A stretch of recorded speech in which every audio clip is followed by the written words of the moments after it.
Quelques mots sur ces deux lectures que nous venons d'entendre. C'est impressionnant ce passage du livre des rois.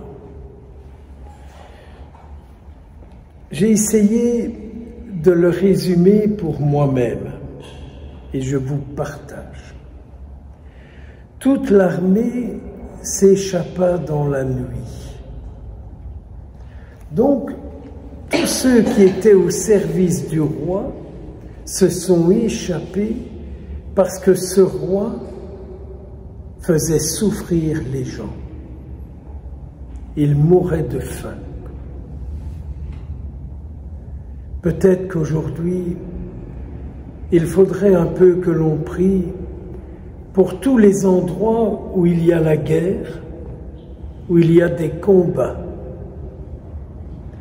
afin que l'être humain ne se mette jamais au service de celui qui, par son pouvoir, incite le mal et l'entretient. Ça, c'est pour moi la première prière qui m'a été inspirée ce matin dans ma méditation qui est ce qu'elle est. Pire encore, vous avez remarqué que les troupes ont essayé d'attraper le roi pour le zigouiller. Vous allez me dire, ah, c'est pas bien, n'est-ce pas? Ah, mais c'est pas bien, vous savez. Moi, je n'ai aucun problème lorsque quelqu'un fait tout son possible pour empêcher celui qui commet le mal de le commettre davantage. D'ailleurs, n'est-ce pas les combats que nous menons pour nous-mêmes?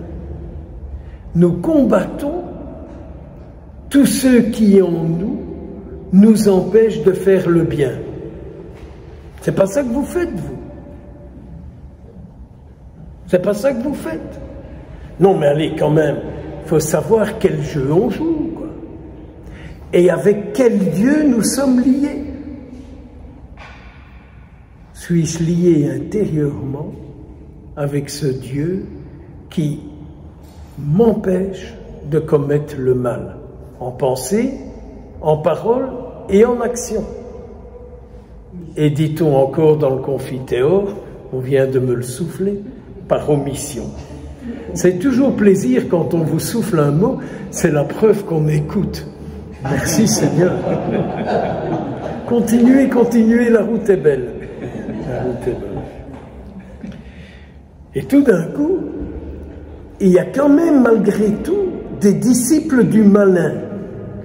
Et vous avez remarqué l'action des disciples du malin, ils ont incendié la maison du Seigneur.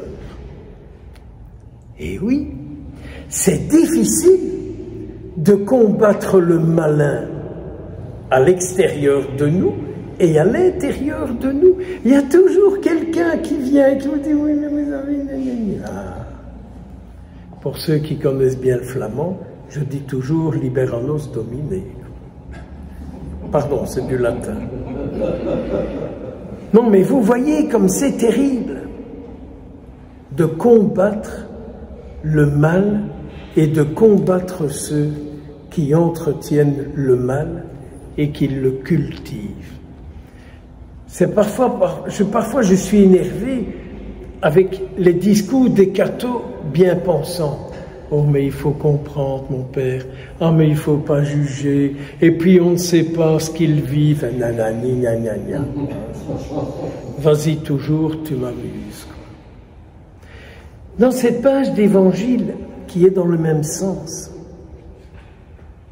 je pense à tous ces gens qui se tournent vers le Christ et qui lui disent « Purifie-moi. Purifie-moi, Seigneur. Purifie-moi, Seigneur. » Je ne vous cacherai pas que 2 fois j'ai fait cette prière aujourd'hui. Purifie-moi, Seigneur. Purifie-moi. Je crois que je n'ai pas la lèpre. Je ne pense pas.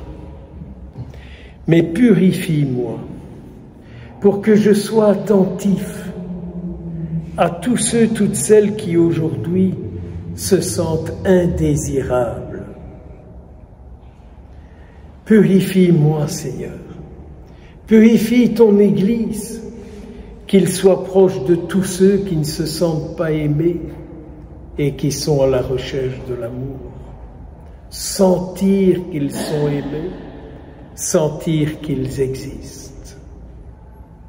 Purifie-moi, Seigneur, de ce manque d'attention. Purifie-moi de tous ceux qui se sentent abandonnés, de tous ceux qui se sentent abandonnés. Et combien n'en rencontrons-nous des pareils? Purifie-moi, Seigneur, afin que je sois attentif à tous ceux qui te recherchent. Car finalement, il n'y a qu'un seul Sauveur, c'est Jésus-Christ. Et c'est bien à travers nous que le Seigneur Jésus peut dire à quelqu'un « Je le veux, sois purifié ». C'est une lutte, c'est un combat. C'est le combat que saint Irénée, dont nous faisons mémoire aujourd'hui, c'est un combat qu'il a mené. C'est aussi pour cela que les deux apôtres, Pierre et Paul, ont donné leur vie jusqu'au martyre,